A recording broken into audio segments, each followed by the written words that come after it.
O texto Estatísticas Educacionais como um Sistema de Razão, Relações entre Governo da Educação e Inclusão e Exclusão Sociais foi escrito por Tom Popkewitz e Sverker Lindblad. Popkewitz é um professor norte-americano do Departamento de Currículo e Instrução da Universidade de Wisconsin-Madison, Escola de Educação nos Estados Unidos. Seus estudos já percorreram diferentes áreas, mas hoje são focados em sua temática de preferência sobre a razão comparativa da pesquisa educacional de políticas públicas e culturais da educação. Lindblad é um pesquisador sueco que atua no Departamento de Educação Especial na Universidade de Gotemburgo, na Suécia. Parceiro de Popkewitz em muitas obras e trabalhos escritos, hoje tem estudos recentes em formação de sistemas e processos educacionais e educação comparada, com um enfoque político, social e cultural. O trabalho dos autores examinará relatórios nacionais e internacionais de estatísticas educacionais com base em seus discursos que fabricam, isto é, estatísticas como ficções, categorias não reais, mas representações elaboradas para identificar e ordenar relações e permitir planejamentos sociais. Essas ficções constroem que tipo e quanto de atenção se deve dar a determinados fenômenos sociais. E dentro do campo da educação, as normas embutidas nas categorias sociais, econômicas e escolares constroem classes de pessoas e funcionam para desqualificar certas crianças que não se encaixam, essas que parecem universais, mas compostas a partir de uma localização e de disposições e gostos históricos particulares. Assim, a conjunção de política e da pesquisa rumo ao que a literatura chama de inclusão acaba produzindo, de modo irônico, certas categorias de exclusão junto às de inclusão. Para isso, abordará quatro temas centrais: as estatísticas enquanto função de administração do Estado moderno, a ideia da estatística como campo de produção e reprodução cultural em relação à administração social da liberdade do indivíduo, como os limites e as características do espaço de populações, economia, sociedade e escolaridade tornam-se inteligíveis, calculáveis e praticáveis mediante representações numéricas e avaliáveis, e a noção de risco encontrada em relatórios políticos e estatísticos recentes, investigando como a categoria de inclusão fabrica os sentidos de ficção e construção, além de biografias que excluem e incluem. Os argumentos dos autores se baseiam na busca por tornar aparente a dualidade dos conhecimentos sobre a educação, revelando o papel desempenhado por hábitos que mantêm os arranjos dentro do campo, podendo assim contestar as estratégias que regem as possibilidades humanas. No capítulo A Função Prática das Estatísticas Educacionais na Governança Moderna, os autores procuram demonstrar como as estatísticas fazem parte da lógica sedutora da racionalidade e razão, fruto de uma tradição positivista. Eles apresentam uma tabela, que demonstra a percentagem de pessoas entre 20 e 24 anos, cujo maior êxito educacional não passa do ensino médio inferior, datada do ano de 1995. Nela podemos comparar tanto os diferentes casos nacionais como questões de gênero, e assim concluiu, por exemplo, que o baixo êxito escolar e o desemprego estão ligados entre si, deixando a entender que mais educação recompensa os indivíduos, ou que, por exemplo, que Portugal se desvia dos resultados de outros países europeus em relação às pessoas que não passaram do ensino médio inferior. Ou seja, os números fornecem uma maneira de raciocinar a respeito da relação entre fenômenos sociais e educacionais, e podem ser ferramentas de análise de conjuntos que oferecem aos elaboradores de políticas ou pesquisadores oportunidades para criar novas categorias. A estatística torna-se, então, uma modalidade-chave para a produção de conhecimento necessário para governar. Passa a ter tanta relevância que é utilizada tanto por atores políticos do sistema educacional, quanto em correntes ideológicas que criticam a educação em determinados países. Acabam tendo, então, as seguintes funções práticas: serem um empreendimento rotineiro que tem uma ampla infraestrutura em programas de Estado e de universidade, cuja escala e a sofisticação se estende a campos mais vastos da vida social e que se filtra profundamente no funcionamento da sociedade, e oferecem uma liga de uniformidade e confiança em torno do qual os objetivos são contados, o que possibilita que ordens de magnitude não afins sejam relacionadas entre si para estabilizar o que está em fluxo. Torna-se uma tecnologia que diminui o medo do poder irrestrito e contribui para a liberdade ao manter uma lei impessoal, simplificando a complexidade e ampliando princípios democráticos de equidade e justiça para lidar com a pobreza e a integração socioeconômica. Mesmo que as ciências modernas já reconheçam esses números como não simples espelhos da realidade, e sim como reflexos de pressupostos e teorias sobre a natureza da sociedade. Os autores destacam, por fim, a função recursiva das estatísticas e sua relação com o poder e conhecimento. A organização de pessoas em populações estatísticas não apenas facilitou as intervenções, mas também integrou categorias ocidentais como espaço, tempo, casualidade às ciências modernas, conceitos que nem ao menos faziam parte do tecido social de determinadas sociedades. Assim, as estatísticas comparativas tornam-se ferramentas essenciais para medir arranjos sociais e fundamentar relatórios internacionais sobre o progresso da educação. Na seção 2, o texto procura mostrar a importância dos números no planejamento administrativo governamental, mostrando como as estatísticas impactam nas intervenções e mudanças na vida da população. Para isso, os autores compreendem os resultados de índices e pesquisas como um campo de produção e reprodução cultural, ou seja, números possuem um valor para além dele próprio, dependendo do contexto e ocasião em que foi inserido. Após a Segunda Guerra Mundial, temos um aumento em nível global da comparação internacional através desses dados comparativos. Os exames nacionais e indicadores internacionais, como o documento da Organização da Cooperação e Desenvolvimento Econômicos, a OCDE, relaciona fatores sociais e econômicos, impactando principalmente o planejamento educacional na Europa e nos Estados Unidos. A OCDE faz uma relação entre o número de matrículas, o número de anos em que se espera que o aluno permaneça na escola, a percentagem de repetentes, as matrículas por idade para ensino fundamental e para educação superior. Ao relacionar todos esses dados, a OCDE vincula educação, bem-estar econômico e bem-estar individual e justiça social. Ela estabelece a relação entre matrículas nos diferentes níveis, a evasão escolar e a participação de diferentes grupos econômicos. Isso acaba gerando uma lógica de causa e consequência, que se integra na educação através desses índices padronizados. A OCDE, assim como outros índices, é uma tentativa de explicar e identificar crises educacionais. Os demais textos internacionais que abordam economia e educação, como por exemplo o relatório da Unesco chamado A Organização Econômica, Científica e Cultural das Nações Unidas, postula o desafio do próximo século como de educar os jovens para que consigam eliminar a pobreza e garantir um desenvolvimento sustentável. Esse relatório continua a alinhar os discursos de educação, economia, pobreza e cultura a partir do pensamento científico que a estatística proporciona, examinando as trajetórias globais de educação e pensando estratégias de enfrentamento que visem alavancar o papel da educação a nível mundial. Além desses, o Anuário Estatístico de 1998 da Unesco integra dados internacionais na tentativa de identificar graus de desenvolvimento e a sua relação com as áreas geográficas. Ao fazer isso, ele acaba determinando noções de modernização entre as nações industrializadas e não industrializadas. Um exemplo são as taxas de analfabetismo, que são relacionadas com os números de aparelhos de televisão. Isso continua gerando uma relação de causa e consequência entre analfabetismo e desigualdade a partir do desenvolvimento econômico dos diferentes países. Os relatórios quantificados impactam diretamente em fabricações de fracasso escolar, ao padronizar tanto o objeto como o sujeito. São construídas métricas, ideais e eficazes através desses indicadores. Esses relatórios e índices relacionam as metas coletivas de educação a mudanças sociais, de acordo com o recorte de cada localidade. Um exemplo é o Relatório Nacional da Suécia, que faz a ponte entre economia educacional e outras pautas, como o número de contratação de professores, mostrando uma tendência em associar a integração da população e acessibilidade como um avaliador da democracia e da cidadania. A construção dessas distinções nos fornece uma análise cada vez mais específica, que pode auxiliar na criação de políticas públicas de inclusão e exclusão. As minorias, para os autores, ajudam nessas políticas e mapeiam as diferentes classes de pessoas.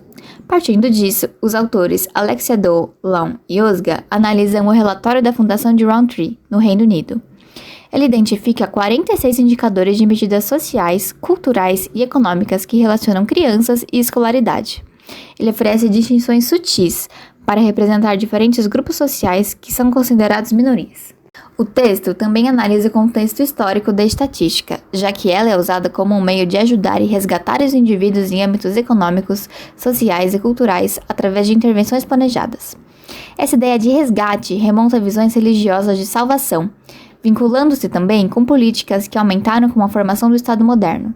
Ou seja, o papel do Estado não era apenas cuidar do território, mas também o de bem-estar social, vinculando o governo com a população através de princípios como liberdade, autonomia individual e capacitação. Para os autores, os cálculos estatísticos de probabilidade funcionam como um efeito de poder, construindo e acentuando a individualidade. Os dados constroem agrupamentos de populações através de atributos sociais e psicológicos. Ou seja, os índices de êxito ou de fracasso escolar classificam e normalizam a população a partir de ordenação e índices, gerando um governo que coloca essas características dentro das normas populacionais. No tópico 3, estatísticas como teia de inteligibilidade, os autores explicam que as estatísticas são mais do que apenas dados lógicos. Elas são um campo de prática cultural que ajudam a normalizar, individualizar e dividir pessoas. Em vez de serem números puros e concretos, as estatísticas funcionam como uma rede de discursos que conferem inteligibilidade ao mundo, ou seja, ajudam a entendê-lo. É como se as estatísticas governassem a sociedade ao formar perfis e inventários de pessoas, auxiliando na criação de categorias específicas que se tornam alvos de políticas e intervenções. Essa governança ocorre em 4 níveis principais segundo os autores, sendo 1. Causalidade prática. As estatísticas organizam categorias de forma a sugerir causas e efeitos, ajudando a definir problemas sociais e suas possíveis soluções. 2. Construção de classes de pessoas. Elas formam um inventário ou perfis de grupos sociais, como populações de risco ou alunos em desvantagem, facilitando a gestão desses grupos. 3. Criação de biografias. A partir das classes são criadas biografias, ou perfis mais detalhados, que orientam a ação e a participação de cada grupo. Esses perfis ajudam a monitorar e controlar comportamentos. 4. Inclusão e exclusão. A construção de classes e biografias também define quem será incluído ou excluído em contextos sociais, configurando uma prática de governança. Desse modo, os autores expõem que as estatísticas desempenham um papel crucial na organização social, influenciando normas, comportamentos e políticas de inclusão e exclusão. A partir do que foi dito no slide anterior, os autores dizem que as estatísticas funcionam como uma ferramenta de criação de relações de causa e efeito no contexto dos padrões políticos e sociais. Mas essa causalidade não necessariamente possui uma lógica formal. Ela se estabelece na prática ao organizar problemas e soluções em padrões numéricos e categorias. Relatórios estatísticos, como o Education at Glance, dos indicadores da OCDE, ilustram essa ideia ao comparar indicadores educacionais entre países, com o objetivo de informar políticas educacionais e otimizar os investimentos em educação como uma responsabilidade pública. A causalidade prática dita pelos autores permite que as estatísticas estabeleçam relações entre os recursos investidos, os inputs, e os resultados educacionais, os outputs. Esses dados ajudam a monitorar a eficácia do sistema educacional, criando uma lógica onde se espera que os investimentos em educação reduzam problemas sociais, como a exclusão e o analfabetismo. Esses indicadores são combinados com outros dados, como o PIB, taxa de desemprego e expectativa de vida, ajudando a contextualizar os resultados educacionais em relação ao desenvolvimento social. Além disso, essas comparações entre contextos educacionais dos países criam uma teia que conecta a escolaridade e a inclusão social, estabelecendo certas normas de normalidade e desvio. Categorias como classe social, etnia e condições de pobreza se cruzam como perfis de exclusão educacional, formando perfis como os de crianças de risco e famílias vulneráveis. Novamente, esses perfis tornam-se objetos de políticas de assistência e governança. Assim, as estatísticas demonstram, por meio de suas relações práticas, que certas condições sociais, como a pobreza e o baixo desempenho escolar, estão interligadas. Esses dados indicam um desvio das normas estabelecidas como normalidade, reforçando uma lógica onde problemas sociais, como a falta de escolaridade, são vistos como causas de exclusão e vulnerabilidade econômica. Os autores citam Hawking, em 1995, para argumentar que as estatísticas, ao quantificar indivíduos, acabam por reduzi-los a perfis ou inventários pessoais, transformando-os em classes ou grupos humanos a partir de características, como pais adolescentes ou crianças de risco. Essas categorias ajudam a sociedade a organizar e administrar certas populações, mas também carregam significados sociais profundos. Essas classificações se tornam ferramentas de controle social, permitindo que governos e instituições criem políticas para gerenciar comportamentos e prever os desvios específicos de cada grupo. Hawking destaca que essas categorias, embora baseadas em dados, são construídas socialmente e carregam noções de normalidade e desvio, criadas para orientar políticas e intervenções. Por exemplo, o termo pais adolescentes começou nos anos 60 nos subúrbios americanos e mudou seu significado ao longo das décadas, até ser substituído por expressões como gestão precoce, na tentativa de suavizar seu sentido. Essas classificações possuem impactos reais, pois geram políticas e programas específicos para essas classes, na tentativa de gerenciar e modificar comportamentos. Assim, as estatísticas servem como uma ciência da normalidade, capturando aspectos relevantes da intimidade humana para objetivos da ciência ou gestão, e moldando quem é considerado normal ou desviado. Cada categoria tem sua norma associada, e os desvios dessas normas definem quem deve receber a atenção ou intervenção. Essas distinções também criam divisões, estabelecendo quem se encaixa ou não nos padrões, afetando a inclusão e a participação dos indivíduos na sociedade. Isso significa que nossas políticas e pesquisas carregam valores e divisões que qualificam e desqualificam indivíduos com base no que eles são ou as normas que pertencem, podendo dizer que o sistema estatístico reforça normas culturais, administrativas e sociais que incluem alguns e marginalizam outros. A partir da compreensão das categorias criadas, os autores afirmam que as estatísticas formam biografias ou perfis de indivíduos que organizam características específicas para monitorar e supervisionar o desenvolvimento social dos mesmos.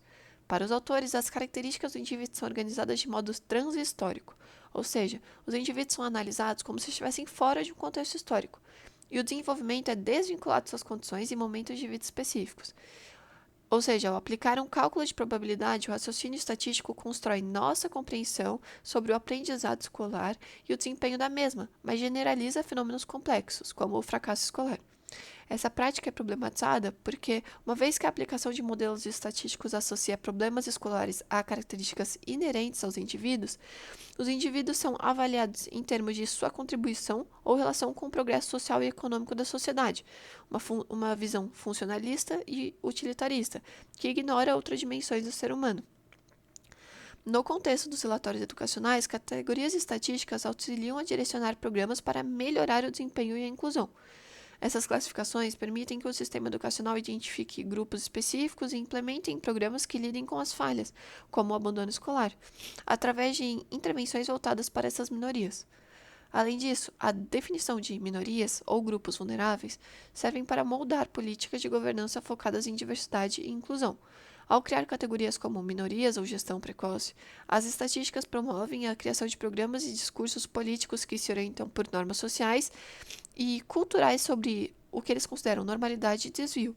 Esse processo é útil para as políticas de inclusão, mas reforça uma estrutura de exclusão.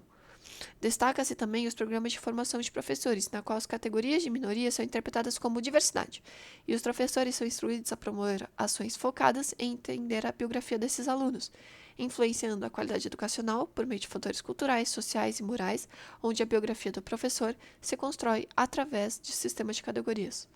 No subtópico 3.4, a problemática da equidade, inclusão e exclusão, os autores explicam a transição nas estatísticas nacionais e internacionais, de uma governança que foca na relação entre os inputs, recursos aplicados, e os outputs, resultados alcançados, para uma abordagem educativa voltada aos resultados e avaliações de objetivos. Um exemplo disso é o TIMSS, Third International Mathematics and Science Study, que criou métricas comparativas de desempenho em matemática e ciências entre países, promovendo uma visão de governança educacional orientada por resultados. Os autores denominam essa mudança problemática da equidade, ao se preocuparem em garantir representação, acesso e inclusão de grupos específicos em políticas sociais e educacionais. A problemática da equidade atua tanto na pesquisa qualitativa quanto na quantitativa, buscando reduzir desigualdades de classe, gênero, raça e etnia. As estatísticas aqui auxiliam na criação de categorias, como famílias em situação de pobreza, alunos com baixo desempenho ou jovens de classes minoritárias, que orientam as políticas para incluir esses grupos em sistemas educacionais e sociais. Porém, a ideia da equidade carrega um paradoxo. Ao tentar incluir, também acaba excluindo. A inclusão é sempre marcada por critérios que definem normas e excluem quem está fora delas.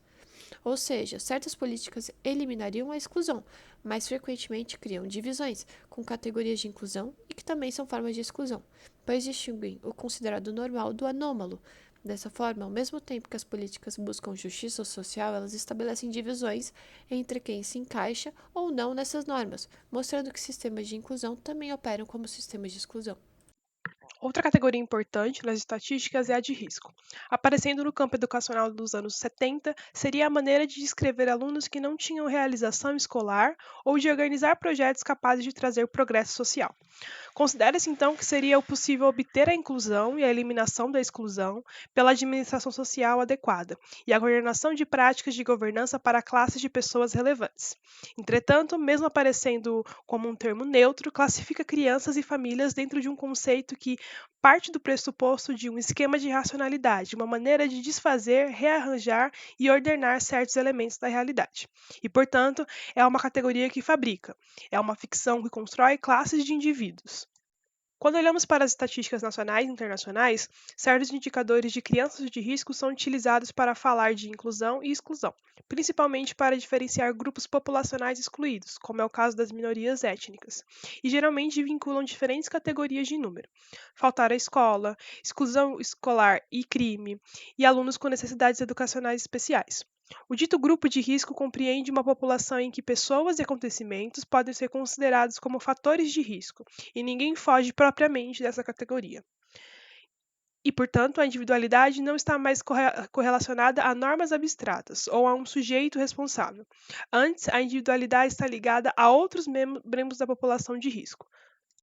Na escolarização, as tecnologias de risco introduziram questões de governabilidade que transformaram as crianças e famílias em entes socialmente perigosos, com o objetivo de antecipar ou impedir um acontecimento indesejável, como alcoolismo ou fracasso escolar, em o que Castle chama de uma perspectiva de gerenciamento automatizado, gerindo populações com base em perfis.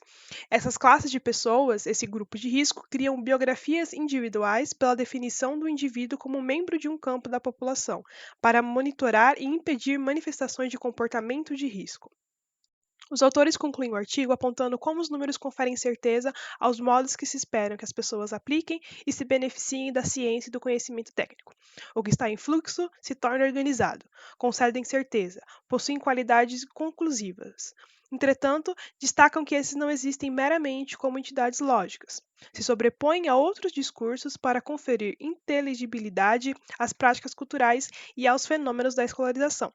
Permitem a formação de um plano único para calcular classes de pessoas e, portanto, constituem maneiras de ordenar e dividir os objetos do mundo. O conhecimento enquanto prática de governo que inscreve as distinções e divisões, ou seja, classes de pessoas, oferece uma maneira de entender as relações entre educação, governança, inclusão e exclusão. E mesmo sendo eles bons ou ruins, os sistemas inscritos de razão normalizam a criança, a família e a comunidade, normalizando também o que esses são ou devem se tornar, produzindo biografias a respeito das habilidades e capacidades que não cabem na média. O uso de estatísticas é também uma maneira de construir classes humanas para abrir possibilidades para o futuro. É também um modo para que a individualidade seja descrita de novo e que as pessoas possam experimentar a si mesmas. Os autores procuram, além disso, afastar parte das discussões em teoria social que são dominadas por teorias de rotulagem. Essas teorias enfocam o indivíduo institucionalmente, confirmando pelo rótulo e levam as pessoas a adotar padrões estereotipados de comportamento, como a profecia da realização própria. Por fim, procuram desmantelar possíveis divisões entre o qualitativo e o quantitativo nas discussões sobre pesquisas educacionais, e como discussões políticas têm privilegiado imperativos econômicos ao se dirigir a mudanças na escolaridade. O encolhimento do Estado, portanto, pleiteado pelas políticas neoliberais, na verdade se trata de uma mutação de governo. Houve, na verdade, um crescimento dramático de governança, agora por meio de distinções mais sutis das classes de pessoas governadas.